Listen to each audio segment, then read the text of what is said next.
will understand what are the advantages and disadvantages of shifting to the specialty quadrant or a yes quadrant, small business quadrant, or you starting your own clinic. Advantage: because you are specialist in particular thing, like suppose you say I'm a entity therapist, or you say I'm a pediatric therapist, or you say I'm a manual therapist, or you say I'm a sports therapist. This has a good advantage, because the moment you say specialist, patient will come to you, because you have a different caliber, you have different skill, and it is giving more advantage over another general therapist. So this gives you that advantage. This also builds trust in the patient, because you have a specialty, they trust you in result, and this will give a good reference. You can control the quality very well, because you are the person who are delivering. You can manage the quality on your own, but the problem is that everything is controlled by you, so you are too much part of the system, so you don't own the business owns you. General disadvantage: the problem starts when you start generalizing in the sense you are trying to expand your specialty one, or if you want to hand over some part from you as a specialist to your juniors or your team. So whenever you want to expand, when you want to add more members to your team, you will have problem, because being you are a specialist, you are the so-called manual therapist, you are so-called entity therapist, you are so-called pediatric therapist. When you give handling to your junior, the handling doesn't remain same, then there is a problem starts. So it is your choice. You want to start your setup being a specialist, or you want to give partly specialist partly generalized, or from beginning only you keep employees and you start giving some handovers or some exercise to the junior therapist. Or there is a third option: you should design exercises which require minimum handling, or it doesn't require too much of skilled labor or too much of patient touch. If you design lot of task specific exercises, then in task specificity, and when you manage a good setup, you don't require lot of handling. Like in good entity therapist, or motor learning therapist, or task specific therapist, we do lot of changes in the task and setup, and less handling is required by the therapist. Because of this, what happens, because there is less handling, and just supervision or coaching of the therapist required, it becomes very easy to generalize the exercise program to the another therapist, or you can give over to the therapist. Because as a therapist, I'm just standing or supervising, and I just do permutation combination in the task design, challenge, setup, the reach or range of the activities, and you are acting as a supervisor there, or a coach, or you require minimum handling. Once you teach that handling skill, supervision, task variation to the junior, he can follow that for 5 days. Then again you enter and then do the new changes, new modification in the exercise, then he will follows. Like that you can do slowly over. So whenever you are giving over to the juniors, then there is a problem. So this is what I gave you the solution. Then you start team building. Better from day one you start building a team. When you are alone, you are a person, but if you add even a single member in the team, or a one junior, you are a team. And understand, a business is always a team sport, it is not an individual sport. If your long-term goal is to go in the typical clinical business, or sell a small business or big business, you need to start building a team, or you need to start working as a team player, not as an independent player. And if you are working too much in specialty quadrant, there is a too much of difficulty in then shifting from the self-employment quadrant to the business quadrant, because whole business is dependent on you as a clinical therapist or a specialist therapist. If somebody takes you out of the business model, the business collapses, and this is a common mistake done by most of the therapists. You became the so-called the big central pillar of the business model, and the moment somebody takes you out, or you take yourself out, the business collapses. So do not design your business model based on you as a center. You should design a business model, you are just one of the part of the system, and you are replaceable. The more you take yourself irreplaceable, you are in a big disadvantage position. Like when your patient comes to me and tells me or gives me compliments, sir, you are too good, nothing can be done without you, and when you do, some wonder happens. Whenever somebody compliments it, instead of thinking good about it or taking it as appreciation, I always get apprehended, or I think, oh, I'm doing something wrong. Now, why wrong? There are two problems here. One, because the whole system is getting dependent on me. Second, what is the biggest role of a therapist or a rehab specialist is to make people independent. But if the person or if the patient are only doing good when they are with you or when you are treating, then actually you are not making them independent, you are making dependent on you. So I always explain my patient that if you give that compliment to me, that when I do you get very much better, or you always require me for supervision or something like that, then I am not actually making you independent, I am making you dependent on me. So I am actually not achieving my long term goal. But if you start giving over to your junior, and from junior you give that over from junior to the caregivers, and from caregiving the general over goes to the patient to the own, then actually you are following the step of independence. So this is in long term will make your patient independent. So both are getting benefited. One, your patient is getting benefited because he is learning how to get independent, and as a therapist, you are able to decentralize all the resources from your personal point to the periphery. So both are getting benefited here. Start small or big setup. This is always a big question. Shall I start with a small clinic or big clinic? There is no right answer to it. It is always your choice. You need to decide, I need to start small or big, and take uh, advantage and disadvantage of both sides. Like starting a small setup is easy, like starting a small clinic is very easy. Starting a big setup will take time. Here you require less funds and resources. Here you will require more funds and resources, and sometimes your own money will not be sufficient enough, so you require more investors and resources, like a big space or a big equipment. Here good to fail and run, because it is a small setup. Even if you fail, you will not get big financial loss, and it will not cause personal financial damage, because this is a big setup. Lot of investment will done. Here failures will be less accepted, so you need to work on good financial planning and good business model.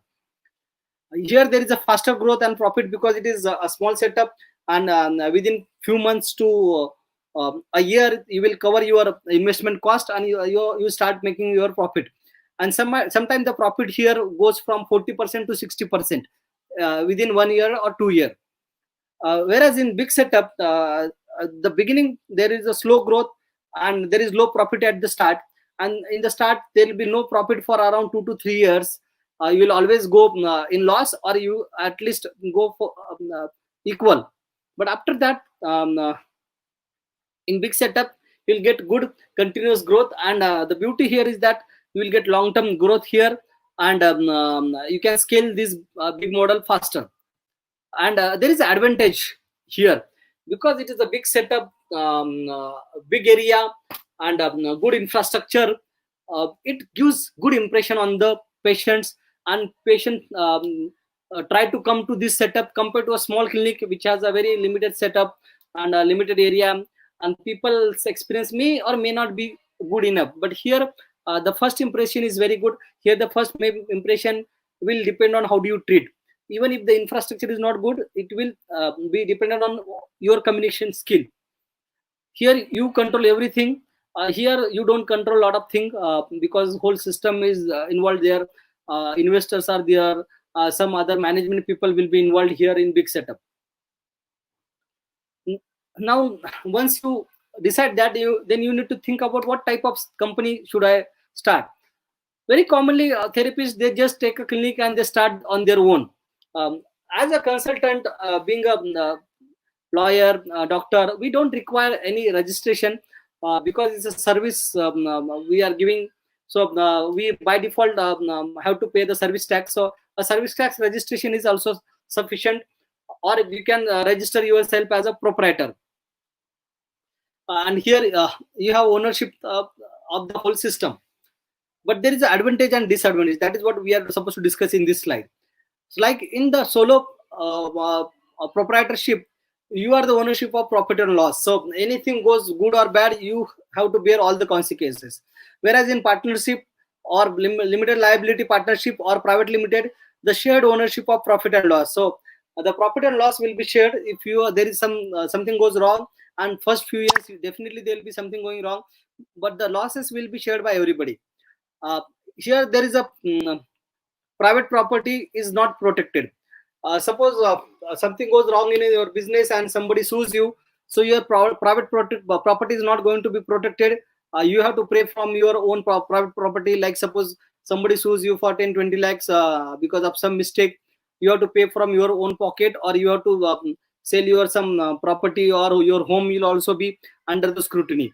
But here in except the partnership, limited liability and private limited, these are government entities. Only the amount in the business will be liable for the suing mechanism, and your personal property will be protected.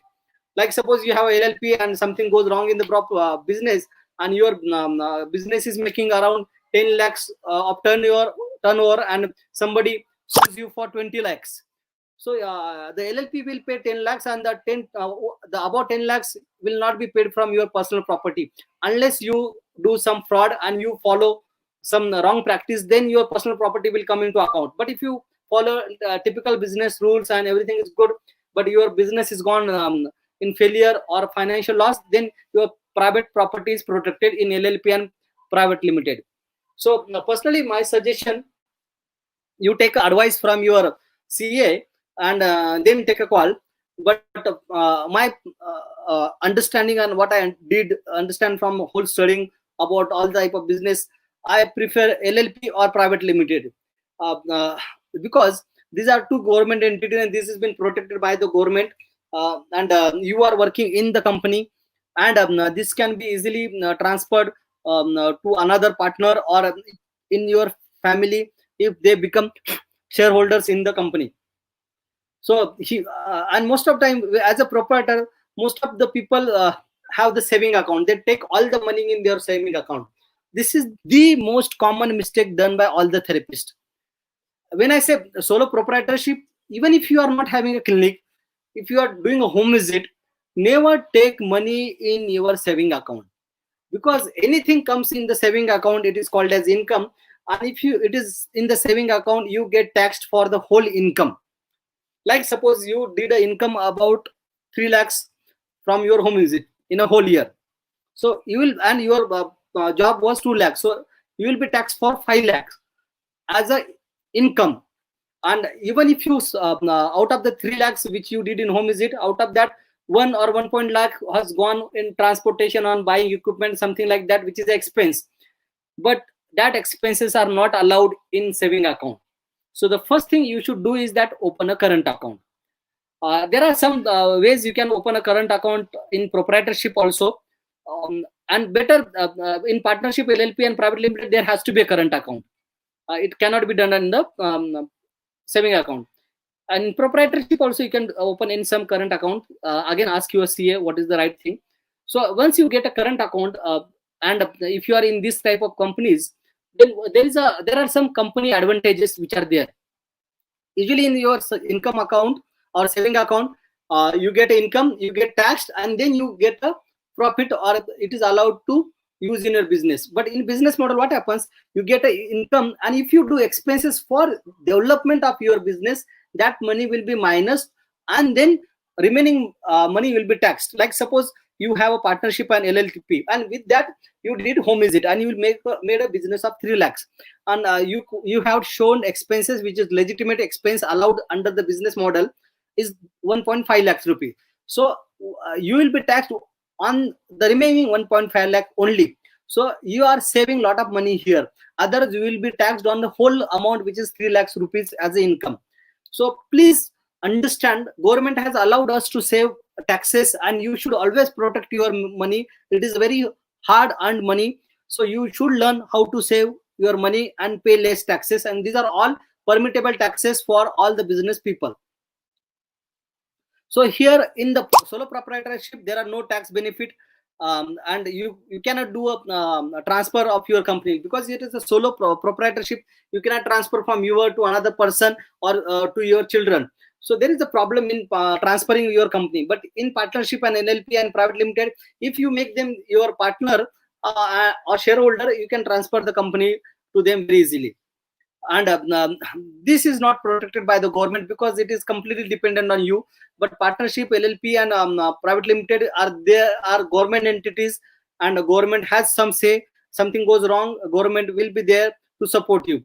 And government want you to start this type of company, LLP, private limited, or partnership, because in this you create a lot of jobs. And by creating job, you create a lot of people who are doing jobs. So a lot of people who will be paying TDS. So government is getting good taxes. So this type of company gets good taxes to the government. But solo proprietorship, most of the time, even if you keep employees under you, you don't give them typical salaries, and you don't cut their taxes also. The government is not interested in this setup. Government is interested in this setup, and it is good also. It will protect you also.